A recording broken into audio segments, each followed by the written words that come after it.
నందమూరి బాలకృష్ణ గారికి పద్మభూషణ్ వచ్చిన తర్వాత సరే అభినందనలు చెప్పే వాళ్ళు చెబుతూ ఉన్నారు. మరికొందరు అభినందనలతో పాటు మరికొన్ని సూచనలు, సలహాలు ఇస్తూ ఉన్నారు. నెట్టింట ఒక క్లిప్పింగ్ కూడా బాగా సర్క్యులేట్ అవుతూ ఉంది.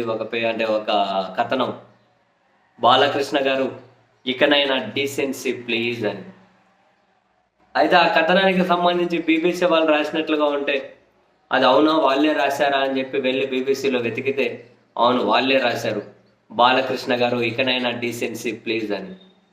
సో దాన్ని నెటిజన్లు షేర్ చేసుకుంటూ పద్మభూషణ్ వచ్చింది.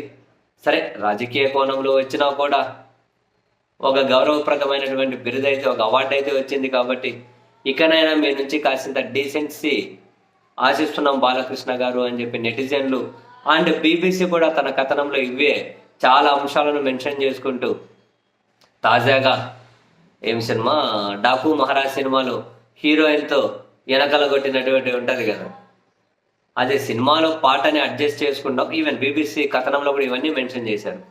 సినిమాలో పాట అని చెప్పి ఊరుకోవచ్చు, కానీ ఆ తర్వాత హోటల్లో ఇచ్చినటువంటి పార్టీలో హీరోయిన్తో మరో దారుణంగా ముందర ఇట్లా గుద్దుతారు కదా, కరెక్ట్గా ముందర.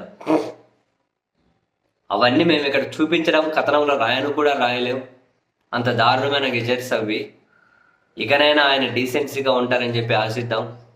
ఈ ఒక్కసారే కాదు, అభిమానులను కొట్టడం దగ్గర నుంచి అమ్మాయి కనిపిస్తే ముద్దైనా పెట్టాలి లేదంటే కడుపైనా చేయాలన్న వ్యాఖ్యల దగ్గర నుంచి చాలా అంశాలను వాళ్ళు కథనంలో పొందుపరుచుకుంటూ బాలకృష్ణ గారు ఇకనైనా డీసెన్సీ ప్లీజ్ అని చెప్పి చాలా పెద్ద కథనమే రాశారు.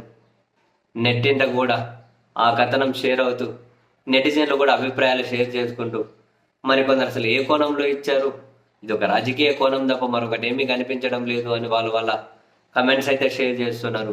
సరే ఏ కోణంలో ఇచ్చిన పద్మభూషణ్ తీసుకుంటున్నటువంటి బాలకృష్ణ గారికి అభినందనలు. అండ్ అదే సమయంలో బీబీసీ రాసిన కథనం నెట్టింట సర్క్యులేట్ అవుతున్నటువంటి డీసెన్సీ ప్లీజ్ అన్నది కూడా బాలకృష్ణ గారి చెవికి కన్నులకి చేరాలని మనం కూడా ఆశిద్దాం.